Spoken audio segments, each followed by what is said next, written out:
انکار کرنا یہ بھی کفر ہے کہ یہ سرے سے نبوت کا ہی انکار کرنا ہے، ایسا شخص بھی دائرہ اسلام سے خارج ہو جائے گا۔ یہ 4 بنیادی علم غیب کے عقیدے یاد رکھیں۔ 5واں ایک ضمنی عقیدہ ہم نے اور عرض کیا تھا کہ نبی کریم صلی اللہ علیہ وسلم کے علوم غیبیہ بالاتفاق تمام مخلوق کے علوم غیبیہ سے یا علوم سے زیادہ ہیں، کوئی نبی کریم کے علم کے برابری نہیں کر سکتا۔ لیکن یہ عقیدہ کوئی کفر و اسلام سے اس کا تعلق نہیں، ہاں یہ بہرحال عقیدہ رکھنا چاہیے۔ اور نبی کریم صلی اللہ علیہ وسلم سے متعلق جو علم غیب کا ایک تصور مفہوم ہے اور اس کے متعلق کچھ اوہام ہیں، کچھ وہم ہیں، وہ انشاءاللہ ہم نبوت اور رسالت کا جب بیان کریں گے اور اس میں ہم علیحدہ انبیاء علیہ السلام پر بھی تفکر کریں گے، غور کریں گے، اور ایک ایک نبی کے بارے میں جو واقعات منسوب ہیں ان پہ انشاءاللہ تفصیلی کلام کیا جائے گا۔ وہیں پر پھر نبی کریم صلی اللہ علیہ وسلم کے علوم غیبیہ پر مزید تفصیل سے کلام ہوگا۔ ابھی ہم مطلقاً علم غیب پہ کلام کر رہے ہیں، اور جب اس مقام پہ ہم پہنچیں گے تو خاص نبی کریم صلی اللہ علیہ وسلم کے علوم غیبیہ کو زیر بحث لایا جائے گا۔ لہذا ان کے بعد اب جو یہ تقسیم کی گئی کہ یہ علم غیب کو تقسیم کر دیں، علم غیب ذاتی بھی ہوتا ہے، عطائی ہوتا ہے، ذاتی اللہ کے ساتھ خاص اور عطائی نبی کریم صلی اللہ علیہ وسلم یا دیگر انبیاء علیہ السلام یا دیگر مخلوق کے ساتھ خاص ہے۔ اگر کسی کو علم غیب حاصل ہوگا تو اللہ کی عطا سے ہی ہو سکتا ہے، ورنہ نہیں۔ اگر کسی مخلوق کے پاس علم غیب ہے تو اللہ تعالیٰ کے علوم غیبیہ کا ایک مختصر سا حصہ ہے، جمیع تفاصیل وہ نہیں جان سکتا۔ یہ جو تمام عقائد ہم نے حاصل کیے یہ بزرگوں کی تائید کے ساتھ حاصل کیے ہیں، اور اس پر ہم آپ کو بتا رہے تھے۔ چنانچہ امام ابن حجر مکی کے فتاوی حدیثیہ کا حوالہ پچھلے پروگرام میں دیا تھا، تفسیر کبیر کے حوالے سے بیان کیا تھا، اور اب امام قاضی عیاض کی شفا شریف اور علامہ شہاب الدین خفاجی رحمۃ اللہ علیہ نے جو اس کی شرح نسیم الریاض تحریر فرمائی اس پر کلام چل رہا تھا۔ لہذا انہوں نے کہا کہ حاذہ المعجزۃ،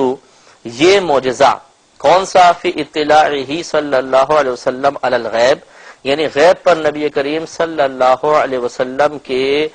مطلع ہو جانے والا معجزہ، المعلومۃ علی القطع،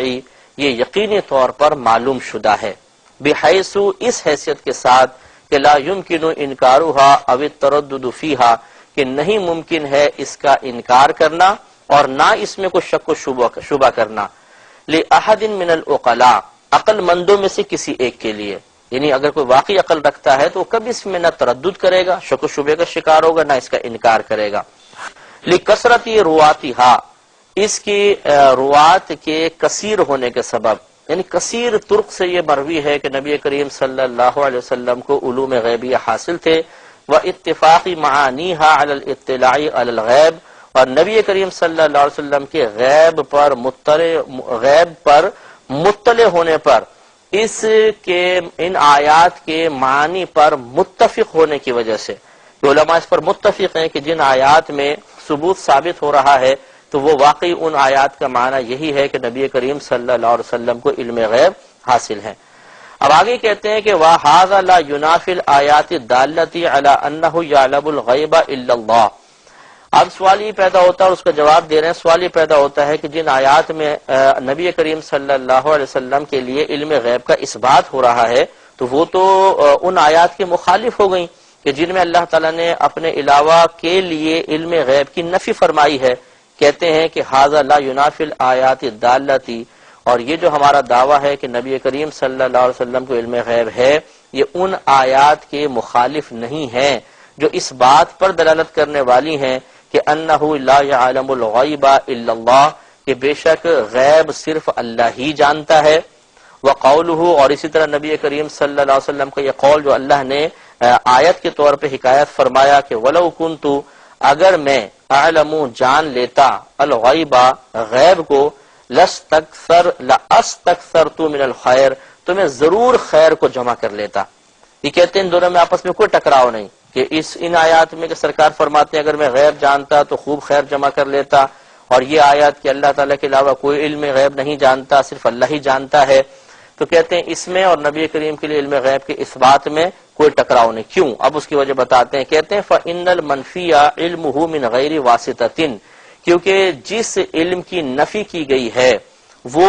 اس کا وہ علم ہے جو بغیر واسطے کے حاصل ہو جائے، یعنی جو اللہ نے فرمایا کہ اللہ کے علاوہ کوئی علم نہیں جانتا، علم غیب نہیں جانتا، مراد کیا ہے؟ علم غیب ذاتی نہیں جانتا۔ وَأَمَّا اطِّلَاعُهُ صلی اللہ علیہ وسلم بِإِعْلَامِ اللہ تعالی، اور بہرحال اس کا وہ علم جو اللہ تبارک و تعالی کے عطا کردہ سے ہو، اللہ کی خبر دینے کے ساتھ ہو، تو بِإِعْلَامِ اللہ تعالی لہو، کہ اللہ کی خبر دینے کی وجہ سے آپ کو حاصل ہو، وَأَمْرٌ مُتَحَقَّقٌ، تو یہ ایک ایسا معاملہ ہے جو تحقیق شدہ ہے، ثابت شدہ ہے، بقولہ تعالی، اللہ تبارک و تعالی کے اس بات کے سبب کہ فلا یظہر علی غیبہ احدا، کہ اللہ تبارک و تعالی کسی کو بھی اپنے غیب پر مطلع نہیں فرماتا، الا من ارتضی من رسول، مگر اپنے رسولوں میں سے جسے چاہتا ہے۔ تو اب یہ نکھر کے بعد سامنے آ گئی کہ جن آیات میں نفی کی گئی ہے وہ علم غیب ذاتی کی نفی کی گئی ہے، اور جن آیات میں نبی کریم کے لیے علم غیب کا اثبات ہے اس سے علوم غیبیہ عطائی مراد ہیں۔ جلد 3 صفحہ نمبر 150 پہ آپ کو یہ چیز مل جائے گی۔ تفسیر جمل یہ جلالین کی شرح ہے اور تفسیر خازن میں یہ ہے۔ تو خازن کے حوالے سے میں آپ کو بتا رہے ہیں، تفسیر خازن جلد نمبر 3 صفحہ نمبر 158 پر آپ فرماتے ہیں کہ المعنی لا اعلم الغیبہ، اس آیت کا معنی کہ میں غیب نہیں جانتا وہ یہ ہے الا ان یطلعنی اللہ تعالی علیہ، کہ میں علم غیب نہیں جانتا مگر یہ کہ اللہ تبارک و تعالی مجھے اس پر مطلع فرما دیتا ہے۔ تو معلوم یہ ہوا کہ تفسیر خازن والے بھی یہی ثابت فرما رہے ہیں کہ گویا کہ نبی کریم کے کہنے کا مطلب یہ ہے کہ میں خود بخود علم غیب نہیں جان لیتا، بلکہ اپنے رب کے اطلاع دینے سے مجھے علم غیب حاصل ہوتا ہے۔ تفسیر بیضاوی میں یہی بات بیان کی گئی کہ لا اعلم الغیبہ ما لم یوحى الی ولم ینصب علیہ دلیل،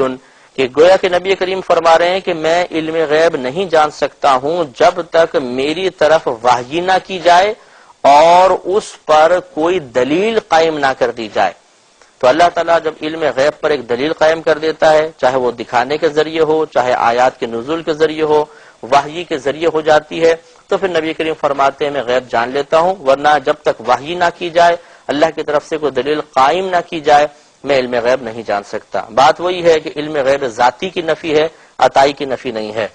اور فقہ کی ایک کتاب کا بھی حوالہ دے کر آخر میں ہم دے لیتے ہیں، یہ رد المختار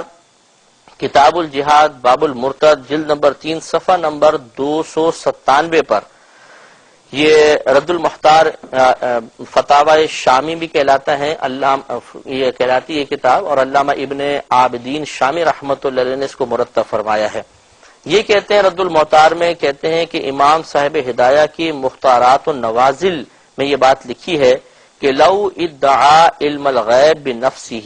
یکفر، کہ اگر کوئی شخص خود بذات خود علم غیب حاصل کرنے کا دعویٰ کر لے کہ میرے پاس بس علم غیب ہے، اللہ کی عطا کا ذکر نہ کرے، تو اسے کافر قرار دیا جائے گا۔ تو خلاصہ کلام اب یہ ہوا کہ اگر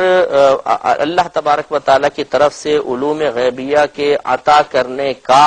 عقیدہ رکھا جائے کہ اللہ نے اپنے محبوب بندوں کو علوم غیبیہ عطا فرمائے، تو بالکل اس کی گنجائش نکل سکتی ہے۔ ہاں اگر کوئی اللہ تعالیٰ کے مثل کسی مخلوق کے لیے علم غیب ذاتی کا قائل ہو جائے تو ہم اسے یقیناً کافر قرار دیں گے اور شرعی لحاظ سے وہ مشرک قرار پائے گا۔ انشاءاللہ اگلے پروگرام میں ہم ان تمام آیات کو سامنے رکھیں گے کہ جن آیات میں اللہ تبارک و تعالیٰ کی جانب سے غیر اللہ کے لیے علم غیب کی نفی ہے، تاکہ ہر آیت کے بارے میں صحیح معنی مفہوم متعین کیا جا سکے اور ان آیات کے ساتھ ان میں ربط اور موافقت پیدا کی جا سکے کہ جن میں علم غیب کا اثبات ہے۔ اور انشاءاللہ ہمارا غالب گمان یہ ہے کہ نیکسٹ پروگرام علم غیب کے سلسلے کا آخری پروگرام ہوگا۔ اللہ تعالیٰ اس کی بھی توفیق عطا فرمائے۔ وآخر دعوانا ان الحمدللہ رب العالمین۔ الحمد للہ رب العالمین والصلاة والسلام علی سید الانبیاء والمرسلین، اما بعد فاعوذ باللہ من الشیطان الرجیم، بسم اللہ الرحمن الرحیم۔ اللہ تبارک و تعالیٰ کے فضل و کرم سے پروگرام الفرقان میں عقائد کے ضمن میں توحید و شرک کا بیان چل رہا تھا، اور ہم شرک کی مختلف متوقع صورتوں کے بارے میں کلام کر رہے تھے کہ کن کن چیزوں میں شرک کا توہم ہو سکتا ہے یا کن کن چیزوں میں واقعی شرک کا ثبوت ہو سکتا ہے۔ تو شرک فی صفات کے ضمن میں علم غیبیہ کا اثبات کہیں شرک کی طرف تو نہیں لے جاتا؟ تو ہم نے آپ کو بھی تفصیل عرض کیا تھا کہ پہلے ان علم غیب کا معنی بتایا، آیات کا تذکرہ کیا جن میں اللہ تبارک و تعالی نے اس قسم کے مضامین ذکر کیے جن سے معلوم ہوتا ہے کہ علوم غیبیہ ذات باری تعالی کے ساتھ خاص ہیں، کسی مخلوق کو نہیں ملے یا مخلوق کے لیے اس کو تسلیم نہیں کرنا چاہیے۔ پھر ان آیات کا تذکرہ بھی ہوا کہ جن آیات میں غیر اللہ کے لیے یا اللہ کے محبوب بندوں کے لیے علم غیب کا اثبات ہے۔ پھر ہم نے ان دونوں آیات میں باہم ربط پیدا کرنے کے لیے علماء کرام کے اقوال کی روشنی میں عقائد بیان کیے تاکہ ہر قسم کے دلیل اپنے اپنے مقام پہ بالکل درست قرار پائے۔ تو ہم یہیں سے آج آغاز کر لیتے ہیں کہ 5 میں نے آپ کی خدمت میں علم غیب سے متعلق عقائد عرض کیے تھے، ایک دفعہ پھر ان کو مختصراً عرض کر کے ہم ان آیات کو ایک دفعہ شروع سے آخر تک دیکھیں گے کہ جن آیات میں اللہ تبارک و تعالی نے اپنے علاوہ کے لیے علم غیب کی نفی فرمائی یا علم غیب کو اپنی ذات کے ساتھ خاص فرمایا، تو ان آیات کا کیا مفہوم اخذ کیا جائے پوری تفصیل کی روشنی میں۔ تو ہم نے 5 عقیدے آپ کو بیان کیے تھے۔ پہلا عقیدہ یہ کہ علم غیب ذاتی صرف ذات باری تعالی کے ساتھ خاص ہے، مخلوق کا علم عطائی ہو سکتا ہے، ذاتی نہیں، لہٰذا اگر کوئی مخلوق کے لیے ایک ذرہ بھی علم غیب ذاتی ثابت کرے گا وہ کافر و مشرک ہو جائے گا۔ نمبر 2، اللہ تبارک و تعالیٰ کی کوئی بھی احاطہ نہیں کر سکتا، کیونکہ اللہ کی تمام معلومات کو وہی جانے گا جس کا اتنا ہی علم ہوگا، کیونکہ علم والا ہی علم والے کی حد کو جان سکتا ہے، تو پھر یہ اللہ کے علوم میں برابری لازم آئے گی۔ حالانکہ کسی مخلوق کا علم اللہ تبارک و تعالیٰ کے علم کے برابر تو درکنار کوئی نسبت بھی ہم ثابت نہیں کر سکتے، یہ بھی نہیں کر سکتے جیسے سمندر اور قطرہ، کیونکہ سمندر کی بھی ایک حد ہوتی ہے جبکہ اللہ تبارک و تعالیٰ کے علم کی تو کوئی حد ہی نہیں ہے۔ تیسرا یہ کہ یہ بھی عقیدہ رکھنا ہوگا، چنانچہ اگر کوئی یہ کہے کہ کسی نے اللہ تعالیٰ کی تمام معلومات کو جان لیا وہ بھی کافر ہوگا۔ تیسرا یہ کہ اللہ تبارک و تعالیٰ کی تمام معلومات کسی مخلوق کو بالتفصیل کبھی حاصل نہیں ہو سکتی، تمام معلومات بالتفصیل کبھی حاصل نہیں ہو سکتی ہیں، کیونکہ اگر اللہ تعالیٰ کی طرف سے یہ تصور کر لیا جائے کہ اللہ تعالیٰ نے کسی مخلوق کو وہ عطا فرمائی ہے تو پھر وہی علوم میں برابری لازم آ جائے گی۔ لہذا اگر کوئی یہ عقیدہ رکھے کہ کسی مخلوق کو اللہ تبارک و تعالیٰ کی تمام معلومات مکمل تفاصیل کے ساتھ دے دی گئیں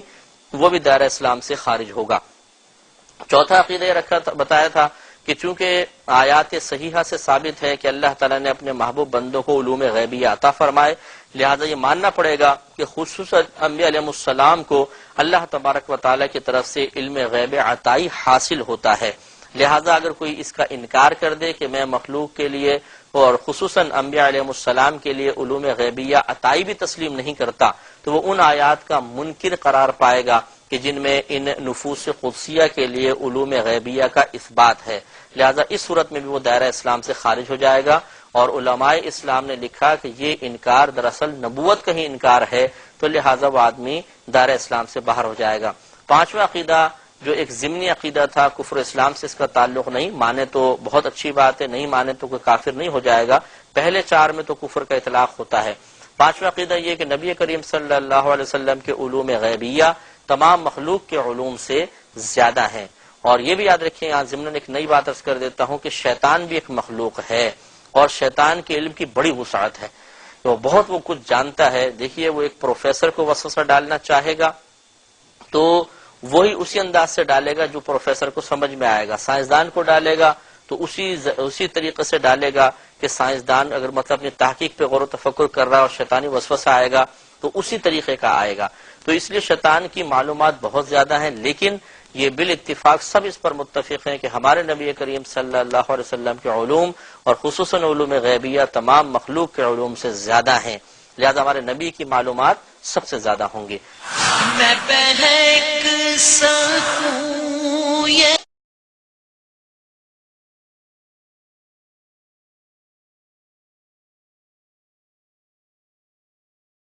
اب ہم ان آیات کی طرف دوبارہ آتے ہیں جن میں اللہ تبارک و تعالی نے علوم غیبیہ کو اپنی ذات کے ساتھ خاص کیا ہے یا غیر اللہ سے اس کی نفی فرمائی، تو اس کا مطلب کیا ہے، کیونکہ ساتھ میں وہ آیات بھی ہیں جن میں اس بات ہو رہا ہے، تو کیسے ہم رابطہ پیدا کریں گے۔ ایک دفعہ ہم ان کو دیکھ لیتے ہیں تاکہ یہ ہمارا چیپٹر مکمل ہو جائے۔ سورہ نمل آیت نمبر 65 آپ کی خدمت میں عرض کی تھی کہ اللہ تعالیٰ نے اپنے حبیب کریم صلی اللہ علیہ وسلم سے فرمایا قل، اے حبیب کریم آپ ارشاد فرما دیجئے لا یعلم من فی السماوات والارض الغیب الا اللہ، کہ زمین و آسمان میں جو بھی ہیں وہ غیب کو نہیں جانتے ہیں سوائے اللہ تعالیٰ کے۔ تو اللہ تعالیٰ علم غیب جانتا ہے، اس کے علاوہ کوئی بھی نہیں جانتا۔ تو اس میں علم غیب ذاتی کا اثبات اور دوسروں سے اس کی نفی ہے، یعنی اللہ تبارک و تعالیٰ گویا کہ فرما رہا ہے کہ علم غیب ذاتی صرف اللہ کو حاصل ہے، آسمانوں اور زمین میں کوئی مخلوق ایسی نہیں جو علم غیب ذاتی رکھتی ہو۔ تو معلوم ہوا کہ جب ذاتی کا اثبات اللہ تعالیٰ اپنے لیے کر رہا ہے اور مخلوق سے ذاتی کی نفی ہے، تو پھر یہ ذاتی کی نفی عطائی کی نفی کو شامل نہیں ہوگی۔ اگر میں کہہ رہا ہوں کہ دن نہیں ہے تو میں یہ تو نہیں کہہ رہا ہوں کہ رات بھی نہیں ہے، کیونکہ ضد تو ثابت ہوگی، دن نہیں ہے تو رات ضرور ہوگا۔ اگر میں کہہ رہا ہوں ابھی رات نہیں ہے تو اس کا مطلب ہے کہ دن کا میں انکار نہیں کر رہا ہوں بلکہ دن کا ثبوت ہوگا۔ تو جب اللہ تبارک و تعالی علم غیب ذاتی کا اپنے لیے اس بات کر رہا ہے اور مخلوق سے اس کی نفی کر رہا ہے تو اس کی ضد عطائی ضرور ثابت ہوگی کہ مخلوق کے لیے علم غیب ذاتی نہیں تو کون سا ہوگا، پھر عطائی ہوگا، کیونکہ اجتماع ضدین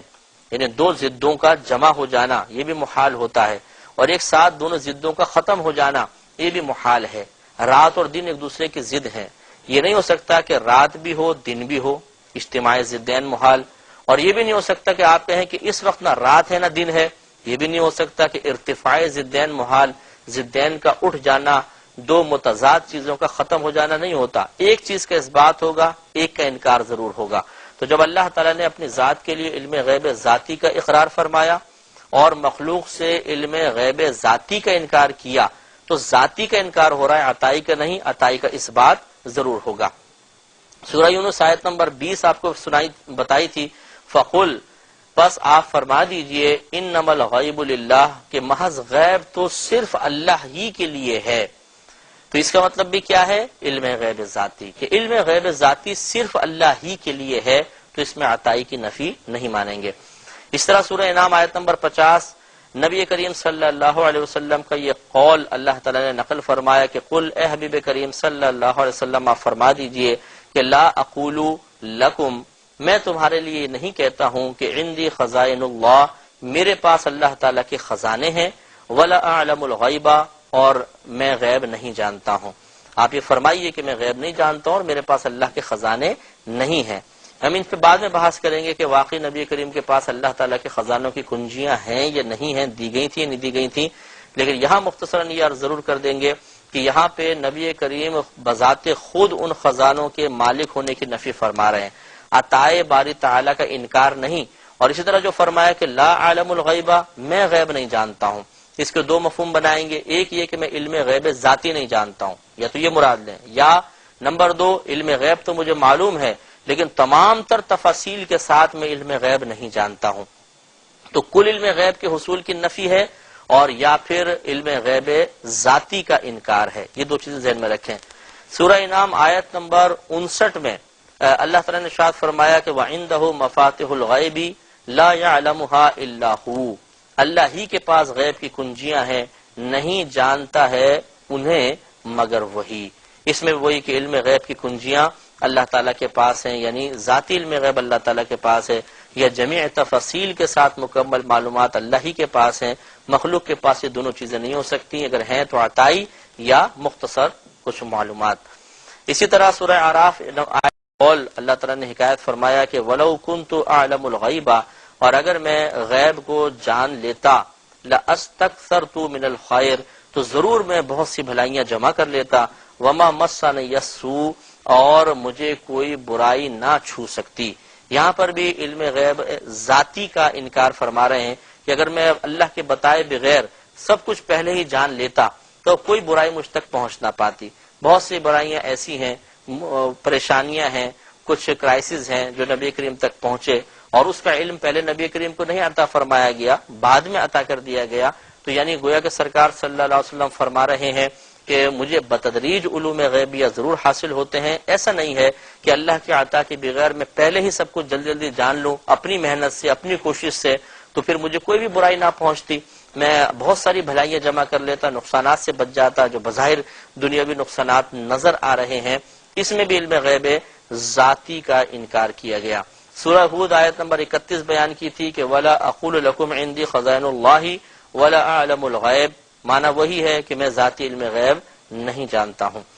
سورہ ہود آیت نمبر 130 وَلِلَّهِ غَيْبُ السَّمَاوَاتِ وَالْأَرْضِ، اللہ ہی کے لیے ہیں آسمانوں اور زمین کے غیوب۔ آپ آرام سے اس کا فیصلہ کر سکتے ہیں، اب آپ کا خود ذہن کام کرے گا کہ گویا کہ اللہ تعالیٰ فرما رہا ہے کہ آسمانوں اور زمین کا کل علم غیب اللہ ہی کے لیے ہے، یا ان کا علم غیب ذاتی اللہ کے لیے ہے۔ ایک جو سورہ لقمان آیت نمبر 34 بیان کی تھی، اسے بھی غور سے ہمیں سننا چاہیے، دیکھنا چاہیے کہ اللہ تعالیٰ نے فرمایا ان اللہ، بے شک اللہ تبارک و تعالی، عندہ علم الساعہ، اسی کے پاس ہے قیامت کا علم، وَيُنَزِّلُ الْغَيْثَ، اور وہ نازل فرماتا ہے بارش کو، وَيَعْلَمُ مَا فِي الْأَرْحَامِ، اور وہ جانتا ہے جو کچھ ماؤں کے رحموں میں ہے، وَمَا تَدْرِي نَفْسٌ مَاذَا تَكْسِبُ غَدًا، اور کوئی جان اس بات کو نہیں جان سکتی کہ کل وہ کیا کرے گی، وَمَا تَدْرِي نَفْسٌ بِأَيِّ أَرْضٍ تَمُوتُ، اور کوئی جان یہ بات نہیں جان سکتی کہ کون سی زمین میں اسے موت آئے گی، ان اللہ علیم خبیر، بے شک اللہ تبارک و تعالی جاننے والا خبردار ہے۔ تو اس میں ایک تو قیامت کے علم کی نفی کی گئی، اس پر انشاءاللہ ہم تفصیل کلام کریں گے جب نبی کریم صلی اللہ علیہ وسلم کے علوم غیبیہ کے بارے میں کلام ہوگا، وہاں کیا جائے گا۔ لیکن اتنا ضرور ہے کہ اس میں علماء کا اختلاف ہے کہ نبی کریم صلی اللہ علیہ وسلم کو قیامت کے وقوع کا علم دیا گیا تھا یا نہیں دیا گیا تھا۔ اکثر علماء اسی طرف ہیں کہ آپ کو اس کا علم ضرور دیا گیا تھا، لیکن اس کے اظہار کی اجازت نہیں تھی، آپ مخلوق کو بتانے کی اجازت نہیں تھی۔ اور اس پہ دلیل قائم کرتے ہیں کہ نبی کریم نے یہاں تک بتا دیا کہ قیامت جمعے کے دن قائم ہوگی، یوم عاشورہ ہوگا، اور اس کی بہت ساری علامات بیان کر دی، قرب قیامت کی علامات، اور قیامت میں کیا کیا ہوگا یہ تک بتایا، بلکہ اس کے بعد کے واقعات بھی سرکار نے بتائے کہ میدان محشر میں کیا ہوگا، پل صراط پر کیا ہوگا، حوض کوثر کے پاس کیا ہوگا، جہنم میں لوگ کیسے جائیں گے، حتیٰ کہ یہاں تک سرکار نے بتایا کہ سب سے آخری شخص جو جہنم سے باہر نکلے گا وہ یا حنان یا منان کہتا ہوا نکلے گا۔ تو جب نبی کریم صلی اللہ علیہ وسلم کو قیامت کے وقوع کے بعد کے واقعات بھی معلوم ہیں تو قیامت کا وقوع کیوں نہیں پتا ہوگا؟ اس لیے اس کے بارے میں علماء نے یہی فرمایا کہ اس کا علم بھی نبی کریم صلی اللہ علیہ وسلم کو تھا اللہ کی عطا سے۔ یہاں جو انکار کیا جا رہا ہے کہ اللہ کے پاس ہی قیامت کا علم ہے، ان اقوال کی اگر روشنی میں ہم دیکھیں تو اس کا مطلب پھر یہی ہوگا کہ بغیر کسی کے بتائے اگر قیامت کا علم کسی کے پاس ہو سکتا ہے تو وہ صرف اللہ کے پاس ہی ہو سکتا ہے۔ دوسرا، وہ بارش برساتا ہے، اس میں نفی نہیں فرمائی جا رہی، لیکن اس کے بعد وہ یعلم ما فی الارحام، اور اللہ تبارک و تعالی جانتا ہے جو کچھ ماؤں کے رحموں میں ہے۔ آج الٹرا ساؤنڈ کی ایجاد نے جمہور علماء اسلام کے اس عقیدے کو بہت ہی واضح کر دیا اور اس کے حق اور درست ہونے کو ثابت کر دیا کہ پہلے یہی سوچا جاتا تھا کہ ماں کے پیٹ میں کیا ہے، لڑکا ہے لڑکی، کوئی بھی نہیں بتا سکتا، لیکن جب یہ ایجادات ہو گئیں تو عقلی لحاظ سے جب انسان یہ جان لیتا ہے، یو کے وغیرہ میں تو باقاعدہ اگر کوئی والدہ پریگننٹ ہوتی ہیں تو وہ الٹرا ساؤنڈ کے ذریعے پوری مووی تیار کر کے سی ڈی ہاتھ میں دے دیتے ہیں، جس کو اگر آپ سی ڈی لگا کر دیکھیں تو ماں کے پیٹ کی پوری کنڈیشن، بچہ کس پوزیشن میں ہے، اس کی ناک، اس کی آنکھیں کیسی ہیں، اس کا مطلب وہ میل ہے فیمیل ہے، وہ تمام نقشہ اس میں سب سامنے آ جاتا ہے۔ چنانچہ اب معلوم یہ ہوا کہ آپ خود غور کیجئے، اگر ہم اس آیت کے صرف ظاہر کو سامنے رکھیں کہ ماں کے پیٹ میں کیا ہے کوئی جان ہی نہیں سکتا، اللہ ہی جانتا ہے، تو کل ایک کافر کھڑے ہو کر آپ پر اعتراض کر سکتا ہے کہ آپ کا خدا تو قرآن میں دعویٰ کر رہا تھا کہ ماں کے پیٹ کے اندر کیا ہے وہ تو کوئی بھی نہیں جان سکتا، حالانکہ الٹرا ساؤنڈ کی ایجاد نے تو ثابت کر دیا، بتاؤ تمہارا قرآن صحیح ہے یا یہ معاملہ کیا کہتے ہو اس کے بارے میں؟ تو اب یقینی سی بات ہے اگر علماء اسلام کے اقوال کو ہم اپنے پیش نظر رکھ کر اپنے عقیدے کو درست رکھتے تو کبھی بھی کافر کا اس اعتراض پہ ہماری زبانیں بند نہ ہو جاتی۔ لہٰذا ہم اس کا یہی مطلب نکالتے ہیں کہ گویا کہ اللہ تعالیٰ فرما رہا ہے کہ اللہ کی عطا کے بغیر، اس کے بتائے بغیر کوئی یہ نہیں جان سکتا کہ ماں کے پیٹ میں کیا ہے، لڑکا ہے یا لڑکی، نارمل ہے ایب نارمل، اور تعامل خلق ہے یعنی مکمل صحیح سالم بچہ ہے یا اپاہج بچہ ہے، وہ کس سائز کا ہے، اس کی شکل صورت کیا ہے، یہ اللہ ہی بہتر جانتا ہے۔ ہاں اس کی عطا سے کہ اس نے دل میں الہام فرمایا، لوگوں کو ایجادات کی طرف مائل کیا تاکہ وہ ان ایجادات کے ذریعے اللہ تبارک و تعالیٰ کی قدرت عظیمہ کو جان سکیں۔ یہ الگ بات ہے کہ بعض چیزوں کی ممانعت بھی فرمائی، لیکن لوگ آگے بڑھتے چلے گئے اور تحقیقات کا سلسلہ جاری رکھا۔ ضروری نہیں ہے کہ ہر تحقیق اللہ کی الہام کردہ ہی ہو، اس کی اجازت کردہ ہی ہو، وہ ہر تحقیق سے راضی بھی ہو، ایسا نہیں ہو سکتا، لیکن بہرحال تو اللہ تعالیٰ کی عطا سے خیالات ذہن میں آ گئے اور یہ ایجادات ہو گئیں اور معلوم ہو گیا۔ تو معلوم یہ ہوا کہ جب اللہ تبارک و تعالیٰ کی عطا سے ایک عام سائنسدان بھی ایک ایجاد کے ذریعے ماں کے پیٹ کے تمام معاملات بتا سکتا ہے، تو یہ ثابت ہوا کہ غیر اللہ کے لیے اس کا علم ماننے میں کم از کم شرک کا کوئی پہلو نہیں ہے۔ لہٰذا اگر کوئی یہ مانے کہ اللہ تعالیٰ کی عطا سے اللہ کے نبی اور ولی وغیرہ بھی بتا سکتے ہیں کہ ماں کے پیٹ میں کیا ہے، تو اس میں کوئی حرج نہیں ہے۔ اسی طریقے سے وما تدری نفس ماذا تکسب غدا، اور نہیں جانتی ہے کوئی جان کہ کل کیا ہوگا، یعنی اللہ کی عطا کے بغیر نہیں جان سکتی ہے۔ ورنہ تو آپ خود دیکھیے کہ نبی کریم صلی اللہ علیہ وسلم نے کل کیا کئی ہزار برس بعد کی خبریں دے ڈالی، قرب قیامت کے وقت کیا کیا ہوگا، پھر قیامت میں کیا ہوگا، قیامت کس طرح قائم ہوگی، حتیٰ کہ جہنم کے احوال بتائے، جنت کے احوال بتائے۔ تو کیا ہمارے نبی کریم صلی اللہ علیہ وسلم کل کی اطلاع نہیں دے سکتے جو اتنے آگے کی اطلاع دے رہے ہیں؟ یہاں مراد وہی لی جائے گی اور اسی مفہوم کو سامنے رکھا جائے گا کہ گویا کہ کہا جا رہا ہے کہ اللہ کی عطا کے بغیر کوئی جان نہیں بتا سکتی کہ کل کیا ہوگا، اپنے اندازے سے، اپنے کسی ذاتی علم سے کوئی نہیں جان سکتا۔ ہاں اللہ تبارک و تعالیٰ توفیق عطا فرماتا ہے تو پھر کوئی شخص جان سکتا ہے۔ اسی طرح وما تدری نفس بأی ارض تموت، اور نہیں جانتی ہے کوئی جان کہ کس زمین میں اس کا انتقال ہوگا، یہ بھی وہی کہ اللہ کی عطا سے جان سکتی ہے ورنہ نہیں۔ تو خلاصہ کلام آخر میں یہی ہوا کہ اللہ تبارک و تعالیٰ اگر کسی مخلوق کو